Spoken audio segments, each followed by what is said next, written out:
Look, it's my favorite dude, friend, David Mullins. He's in Ireland. I'm in Canada. Robin Black, David Mullins. Let's talk about mentality. What do we call this? Mentality of combat? Yeah. And so there's been fights, which is good. In fact, as we're recording this, there's about to be fights again. We saw Justin Gaethje, Tony Ferguson, Cowboy Cerrone, a bunch of stuff. What's been hitting you? What's been kind of interesting talking material about the fights we've just been seeing? Yeah, it was cool to see some fights first off. I mean, it's like you missed them so much. When that first prelim fight came on Saturday night, it was great to be back into the flow of it all.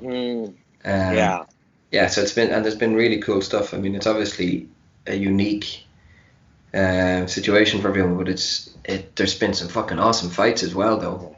And there's been some real cool mentality stuff that I've noticed. Probably the highlight for me is Justin Gaethje. More so, I think, because of if you look, we talked all the time before when we were doing our show about taking lessons from fights and growing and developing and stuff.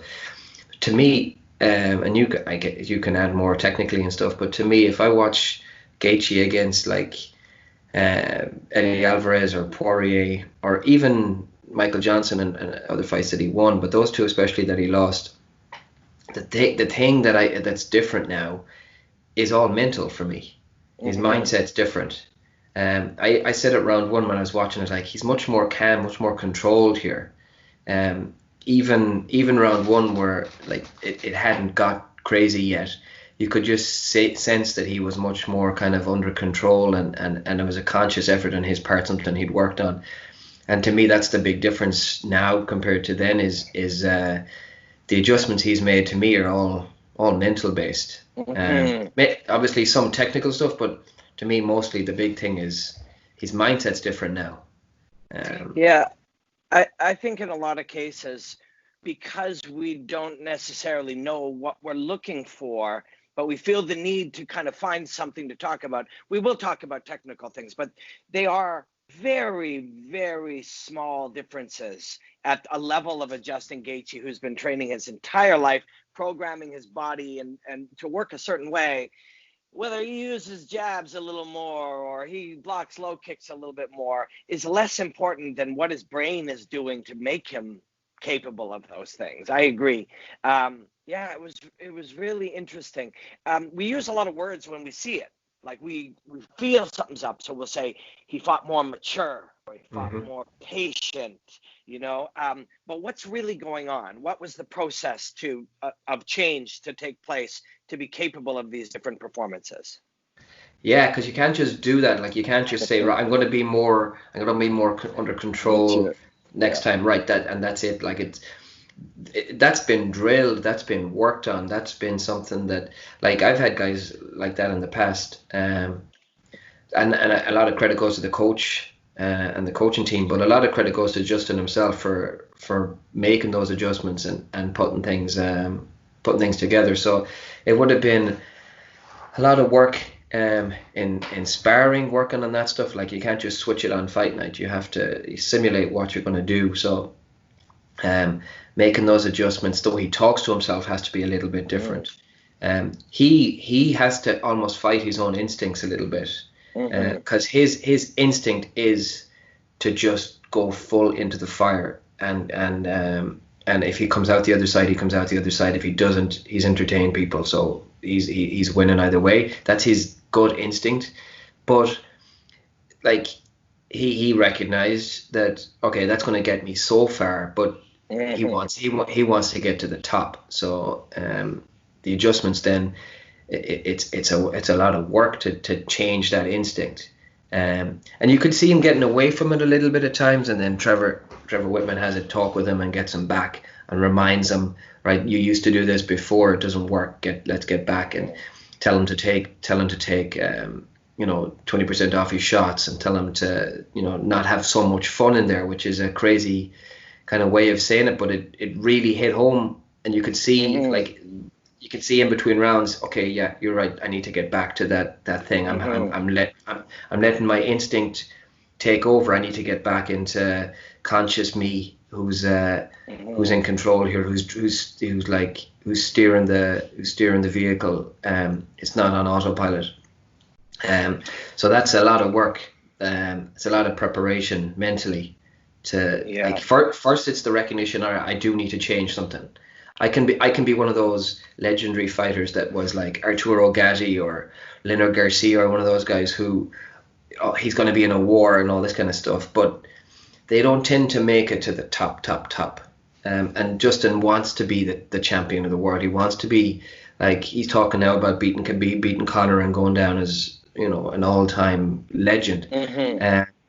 So he first needs to recognize that's what he really wants. Then he needs to recognize, along with his team, what needs to change. Then he needs to implement the work that's going to make it change, and then he needs to execute it when it counts. So there's a lot involved, and I like, hats off to him. I thought it was impressive. Yeah. Like from a mental standpoint, it was really, really impressive what he was able to do. The interesting part, it's all an interesting process, but you were talking about how in that moment, being able to sort of recognize you're having fun and go back to, we actually rehearsed this. And we may even we've rehearsed you're going to behave this way. You're going to attempt to fight this way. And when you do, in the fight, you may find yourself also going this way and being too fun or too free or too crazy or too forward or too, excitingly reckless, whatever.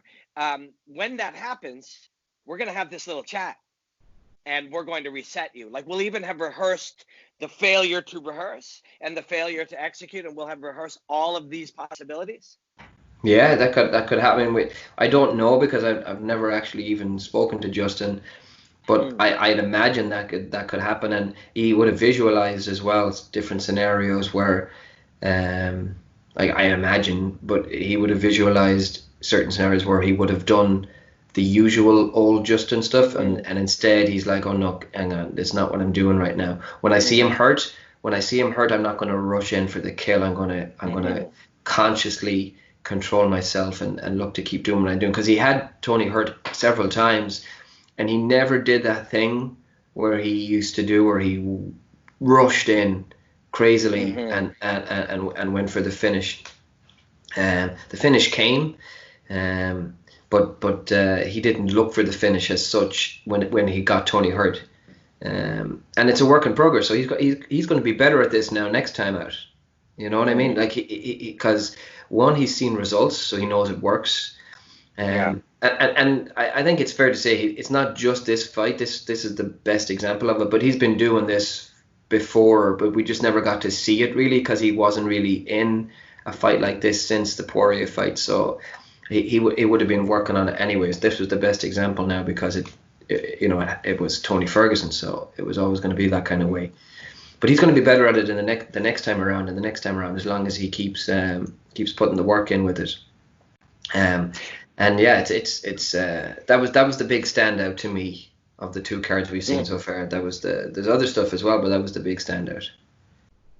I remember when Gaethje was undefeated and coming over to the UFC, John Ramdeen and I used to talk about how he was approaching these fights, that on some level we figured he probably understood that he was going to win 19 out of 20 if he fought this way.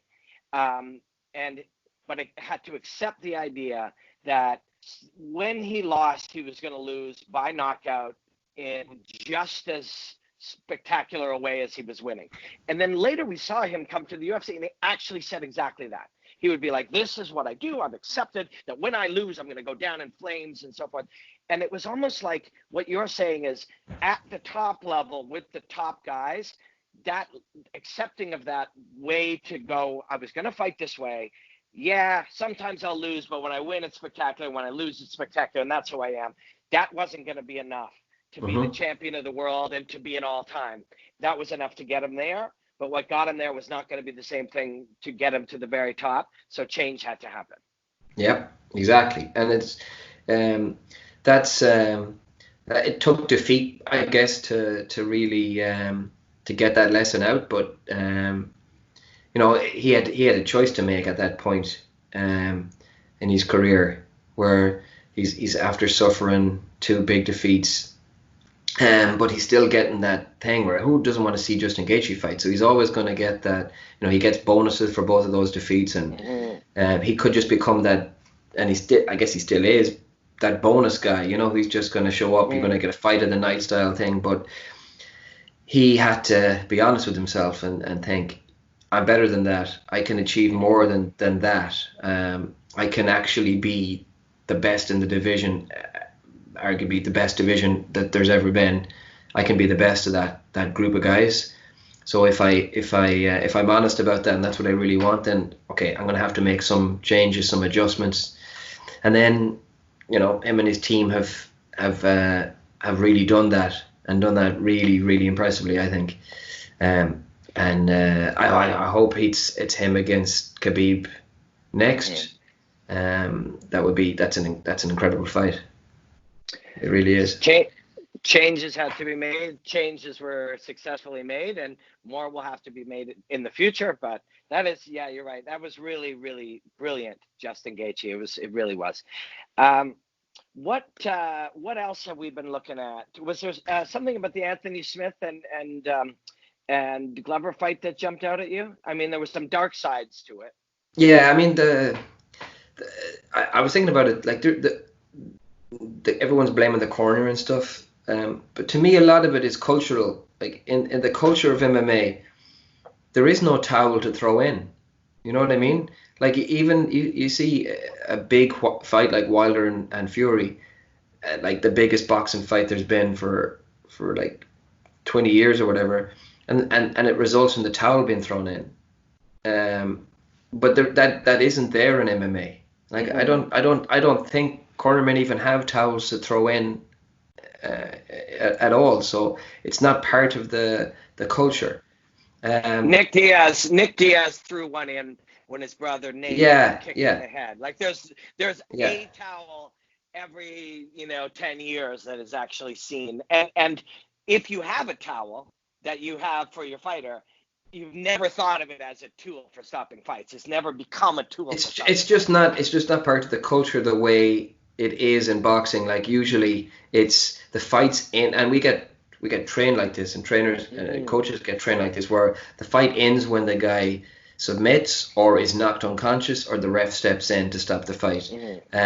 Obviously there's been plenty of occasions where the doctor stops it or the coach does stop it between rounds or whatever, but that happens a little less, I think. But I mean, he wasn't going to win that fight, and it was pretty early in the fight that we knew he wasn't going to win that fight.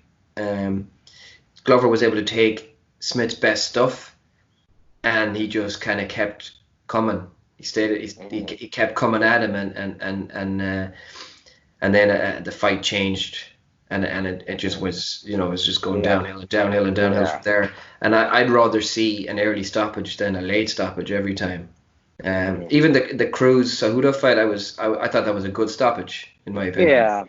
Yeah, that's an interesting one. I want to talk to you about that one. And I like Dom. I consider him a friend, and I like him. I'm a fan of his.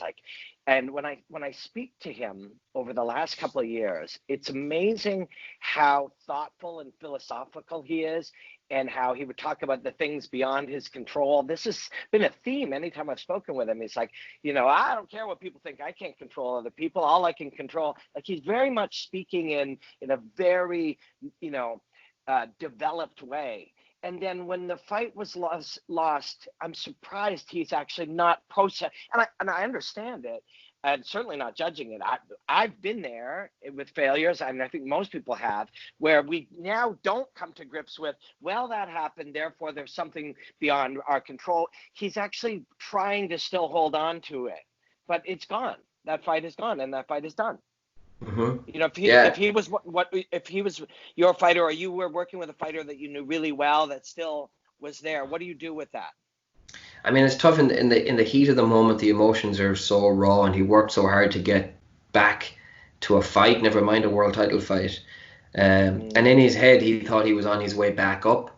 And I guess he was on his way back up, but he'd eaten so many shots since the knee that you cannot fault the referee, I think, for stopping the fight. But in Dominic's head, I mean, the reason that he became a world champion and was so dominant and came back from injury again and again and devastating he's had career-ending injuries and his career is still going. So that's how tough that guy is mentally. So the same reason that stuff exists is the same reason why he found it so difficult to accept that moment where he felt like it was taken away from him. But you can forgive a guy for that kind of raw emotion straight afterwards. I mean, the stuff that's been said about the ref since then, that's tricky. That's fucking, if it's true, it's horrible, and if it's not true, it's maybe horrible, more horrible. So it's not a good situation either way. So he has to process that now and see,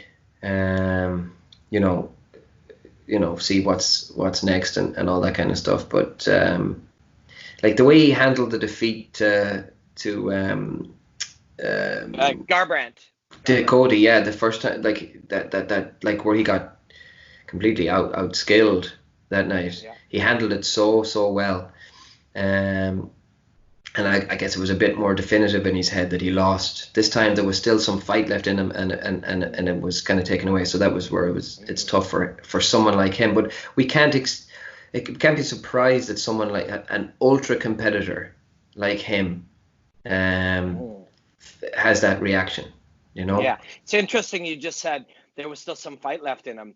And it just said metaphorically, but even literally, it's like he still had it in him. So he had to point it somewhere. So it was pointing at the situation and that guy and the wrongness of it. That's really interesting. Yeah. Whereas the other time, because he's not a sore loser. He's just having a struggle with the acceptance of this. And I think on some level, when I think about it, when we project how something's going to go, that can be really powerful, I'm sure. It's like, we're going to do this, then we're going to do it, and I'm going to find a way, and I'm going to win, I'm going to be a champion. That can be, I'm sure, really powerful. But it's also a bit of a trap. When it doesn't go that way, you have this conflict in your mind, and you have this pressure and this stress of, hey, wait a second, this isn't how it's supposed to go. Yeah. I mean, he is, to me, he's an incredible example of mental toughness and mental strength. Just the idea that he's back competitive in a world title fight again, it's incredible, really, what he's done. But like I said, you don't get to be there unless you have the other side of it as well, which can be a little bit negative or whatever at times. Your greatest attributes often are extra challenges too. The obsessive hard worker that causes other problems, with their body or relationships or whatever. Everybody who's great at something faces that. Let's see. Give me one or two other things that you've been seeing and has interested you over these last few fights. So I like the Cowboy fight. To me was fascinating, head and end. Cowboy Pettis. I thought Cowboy was going to win that fight. I actually think he did win the fight. He didn't get the decision, but in my head I thought he got it. And I was like, he's going to put in a good showing tonight. I knew that because of the same reason I knew that he probably wouldn't against Conor. It's the idea of like he talked about it himself, which was pretty cool. He's an open guy. But he said something in the build up to the Pettis fight where he talked about the Conor loss and it like basically that he didn't show up that night and he didn't want to be there, and he knew kind of backstage that he said Donald showed up and not Cowboy. And he wishes he knew, how to change that or why that was there. It was like a mystery. To me, there's no mystery. To me, it's pretty straightforward. It was the size of the occasion. It was all of the stuff around the fight that kind of impacted him. It's the same reason that it happened against Pettis the first time against Nate Diaz, it's the same reason it happened against these fights that he's had, where it's like you think it's his time now, and then it doesn't quite happen for him.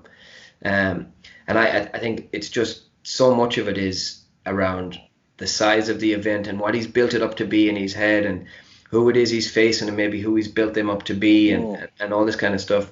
So he's fighting that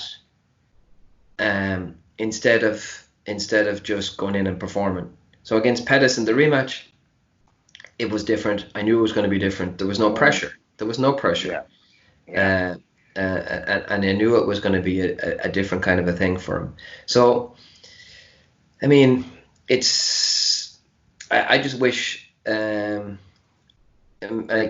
wish him and maybe others like him who are like, I don't know why I can't bring it some nights and I can other nights. I don't know why I don't find it.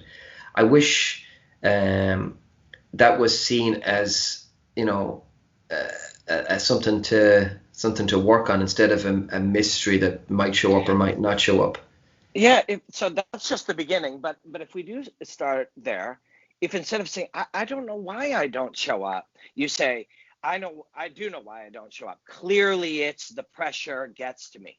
Once we've said that, or at least it started that conversation, we can go, okay, is there something we could do about that now? Mm-hmm. We know the common denominator, and we don't need 7 examples, but it seems every time there's additional pressure, additional meaning, additional intensity, a belt, or, any of these things, we don't show up. If we accept that, what's our next step? Is there something we could do about that? And instead of just saying, what a drag, we have these fights and we have these fights, instead say, these ones we're happy with, these ones create an additional challenge. How do we solve that? Yeah, I mean, we just talked about with Gaethje, with making adjustments and realizing, hang on, a lot of these things are mindset adjustments I need to make. Same with handling pressure. It's not a I hope I turn up on the night thing, because there is no such thing as it's just going to happen or it's not, and it's luck whether I'm on it that night. Like when's the fight schedule for the 25th of June? Okay, well, let's hope that's a night that I'm on, because I'm not sure if I will be or not. So it's just random. It's a lottery, and it's really not that. And like if it was a cardio issue, you'd adjust the cardio. If it was a technical thing where you got beaten up in a certain position or you got taken down too easily, you'd work on those things. Now it's a performance related thing where you just don't perform like you can. Like you're able to, so it's not that you're not able to. You can definitely do it. Like he's one of the best fighters of all time, so he can do it. It's not about whether he can or not. It's about how to deliver when it really counts, and that can be improved on. That's the other thing. Now here's the problem though: the idea of working on your mental game. There's so many bullshitters out there. There's so many cowboys out there. Excuse the link, but that they've kind of ruined the idea, a lot of them, of working on your mental game. You know what I mean? Like yes. That's the problem in so many ways. So imagine that the issue was that your fighter maybe it's just some limitations in kicking, and some guys came along who did a little taekwondo in their teens and then now sort of make up the answer to, oh, well, don't worry about it. All we've got to do is stretch your leg using an elastic band, and they just make it up. You're going to not only not improve your kicking game, but you're actually going to have misunderstandings of it, uncertainties, or even certain about something that doesn't work. So yeah, it's interesting that you're right. There is a very real sort of science and process to what you do and people like you do. But then there are people who are positioned as the exact same thing, even though all they do is to try to hypnotize you or get you to chant things or whatever. That's a big challenge. It really is. Like I've seen it on the I've seen it. It was a good few years ago now, but there was a countdown show for one of the fights. I don't want to say who it was Hmm. because I don't know the guy, Yeah. but he was working with one of the fighters who was actually fighting against Cowboy. And it was a night that Connor was fighting on the card as well. It Yeah. was in Yeah. Vegas. Yeah. Connor was fighting Dustin Poirier that night. People can work Uh-huh. it out now, but Yeah. but but um this Joker was like getting jury ready for the fight and talking about like a magic sword or something that he was bestowing on him that was he was going to carry with him and all this kind of bullshit. People watching that think, oh, that's sports psychology then, I guess, and it's nonsense. And there's other guys talking about shields, given a shield like an imaginary shield to carry in so you won't get injured. Nonsense, total fucking nonsense. But and Yeah. if anyone with a brain thinks that or sees that, then you immediately think, well, that stuff is not for me, and rightly so. You would think that, but Hmm. that's not what it is. That's just a really terrible example of someone Yeah. Right. getting to work with someone. But that's somehow that stuff gets seen and gets out there. Here's another thing too. If you're a fighter who is anxious about performance and worried about not delivering and all that, you have a certain level of intelligence then that's maybe even higher than the guys who are just going in there and just letting it all hang out, and they're not Hmm. they're not worried about that. There's like everyone has those fears heading in, but some guys kind of overthink it and it kind Yeah. of derails them. Those tend to be the guys who are a little bit, you know, they think more in general. Yeah. So then they see some guy given a magic sword or a magic shield. They know this is nonsense. That's not for me, and that's the whole thing is ruled out then. Um, Right. Whereas if there's a weight cut, like Khabib might be a good example. He used to struggle making weight, and then he's made a lot of adjustments in his nutrition, and that's not really an issue for him anymore. Um, I know Connor. I know the way it was when we were coming up, and the way it is now. It's completely different nutrition wise, with working on weight cuts and stuff like that, and the science behind it and everything. That it was guesswork back in the day. John even talked about it openly. You'd hear something from some other team, from GSP's team or whatever, and that's what they're doing, so that's what we're going to do. And it was kind of guesswork, and there was no nutritionist around. I guess there wasn't enough money in the sport, or there wasn't enough money for the Mm. guys, or there wasn't enough people around it. But that's all changed now, and people don't think it's weird to work with a nutritionist heading into a weight cut. Right. It's accepted, but because I guess it's a harder thing to spoof uh, Hmm. nutrition. You know what I mean? Yeah. Whereas mental coaching or performance coaching or whatever you want to call it, you can spoof it. Hmm. That's the real problem with it. And that's Right. why a lot of the guys still don't put the work in on it with someone when they know there's an issue there, because they think it's a waste of time. Yeah, it's been ruled out by if you went into a martial arts studio and they said we're teaching MMA and they're doing all this stuff that you could tell is clearly not it. Eventually, you Hmm. might just say can't go to an MMA gym. They teach Yeah, nonsense. yeah. Yeah, MMA is yeah. MMA is a waste of time. It's a Yeah, yeah, yeah, waste of time. yeah. Yeah, it's crazy. But yeah, those are always the challenges of anything, especially anything that is a little bit newer or newer in a niche or newer in a culture or whatever. That's part of the challenge of something. And there were definitely times where a weight cutting and maybe not as heavy and it maybe didn't get spoofed as hard, but where a weight cutting expert or a strength and conditioning people were like, don't lift weights. Lifting weights is bad because Yeah. somebody lifted weights wrong and it made them a worse fighter, and therefore lifting weights was bad. And so this has been a normal part of the process, but I think once you can put magic dust on people and create force fields and stuff, it is far, far easier to dismiss. and to collectively say force field guy and somebody who helps you study yourself through journaling and practice and whatever, they're similar. And that's a big challenge. And it might actually become a bigger challenge as we document fighters getting ready and people see wizards and spellcasters and see them called sport psychs and see them called performance coaches. Yeah. It's annoying for me, but I guess it takes time, like you say. It takes time for that to become to get weeded out and filtered out. It does take time, and it's still a young sport. It's still a young like if you ask the average person on the street what a mental coach does, they're not going to know.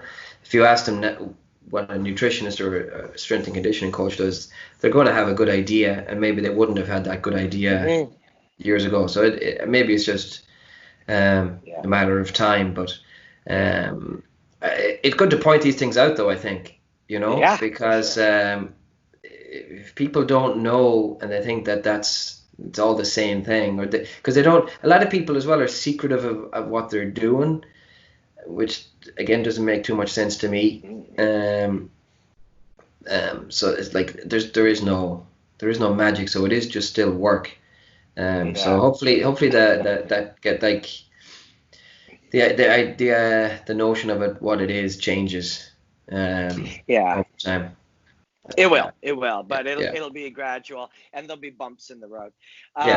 The last thing, let's talk about some general things. The last few shows, and in the coming weeks, the general things of the empty arena, or you hear, hey, Jacare's got COVID 2 days before, or these extra things. What are we looking at with some of those? I mean, the thing I always think is, it's from my job of analyzing something, and there's a lot of bullshit in my job too, trust me. A lot of the things we say only because they sound good on TV. They're not real, and we, as a result, we often forget really the most important elements, which are the human elements. How's this guy's takedown defense? Well, that doesn't matter if he's paranoid about getting COVID and his wife is freaking out and his parents are upset and his kids don't want him fighting, and he doesn't know how to manage that. That's a far bigger deal than how well he's going to check leg kicks tonight. The human element, these are people. If you heard that your coworker had COVID 20 minutes ago, it's going to affect your thinking. Yeah. It's a unique challenge for sure. I mean, the empty arena thing, less so. It became anyone who watched The Ultimate Fighter over the years, that was what it was. And a lot of people have fought The Ultimate Fighter, or they had teammates who fought The Ultimate Fighter, or their team had people who fought in it. So, and even coming up on the low levels, sometimes you fight in front of 9 people. Yeah, exactly. Yeah, so that one is a little less challenging. It's easier to to prepare for that, because there's so many examples of it and everything like that, and you have recent examples, so you can call on them. The actual COVID situation and the should I, shouldn't I, is it how scary is this really, and the need for a paycheck versus am I risking people, and all the stuff that's there. I mean, the people on the first card, that 249 card, it's hard. It was harder for them than it was for the people on the Wednesday night card. It's easier now for the people on the Saturday night card. It's going to be easier for the next lot. So, just because if they've seen it, they can trust it. You see the aftermath, because you don't know heading into 249 what the aftermath is. Right. And now you will start to know in the next few weeks. You go into 251 knowing what the aftermath of 249 and 250 was. You can be more confident. Yeah, and you might have had teammates on there, so you know a little bit more what to expect, and plus the UFC will get better at what they're doing. They already have improved their processes around, because they're still learning too. I mean, they're desperate to get the fights on, obviously, but they're going to get better as they go at putting those fights on. So it's going to get easier as it goes. So for the guys on the first night, it was a challenge, more of a challenge, but it's still a question mark, like whether you should or shouldn't. That's something you have to deal with, weigh up all the pros and cons, and get some real good information about what the risks really are, what way it's been handled, what the safety measures are, and all that kind of stuff. So then you can make an educated decision on whether you're doing it or not. And if you are doing it, you better be all in then. Because if you sign that knowing what you're signing up for, I mean, that's it, then you're in. So of course it's okay for that fear and that anxiety to come back up again, but you can process it and deal with it. But you still need to be 100% all in, because if you're going into it thinking, I'm not even sure if I should be here, and am I being selfish by taking this, or am I risking other people, am I whatever the thought process that could come in would be, if that's there on fight night with you, you're fucked. And you're not going to be free to perform, because you kind of haven't dealt with it all the way through. So it's better to make an educated decision at the start. So get the information, make the decision, like weigh it up, think about it, make the decision, and then be true to that decision that you're in. And then like anything though, it'll crop up again and again and again throughout the countdown to the actual fight. But you can handle that the way you would handle stuff getting talked about by your opponent or whatever comes out for a regular fight. There's always stuff going on. There's always a unique story to every fight that needs to be dealt with. This just happens to be part of the story for these fights. So that, I mean, that's a lot of it is just being honest about it and talking it through. Because if you kind of convince yourself that everything's just going to be okay, just blindly, just head in the sand, just go on with it, and then you start to hear stuff and all this, then it can be a problem. So you want to get the information up front, make your decision, stick to it. Well, this was fun catching up with you, man. And I hope people enjoyed this. Whether if you watch this on my channel, go check out David's YouTube channel. You can see this and other stuff there in the coming weeks and months. What's your YouTube channel, David? Good question, Robin. I will find that out for the next time. I mean, three people. If I put it on my YouTube channel, 3 people might see it. I'm one of them. Yeah, maybe 2, because my mother's internet's not really good right now. So, but I'll find out my YouTube channel the next time. All you got to do is I'll put the link in mine as well, but just also in the YouTube search, just search David Mullins and Mentality, and it'll come up. There'll be a bunch of stuff about me and Mullins chatting over the last few years, but you can watch that too. Let's do this again next week. Now we got a system. Literally, when I press this button, this thing will be recorded, I think. Yeah, it's pretty cool. Yeah. Thanks for doing this. I'm going to press the button.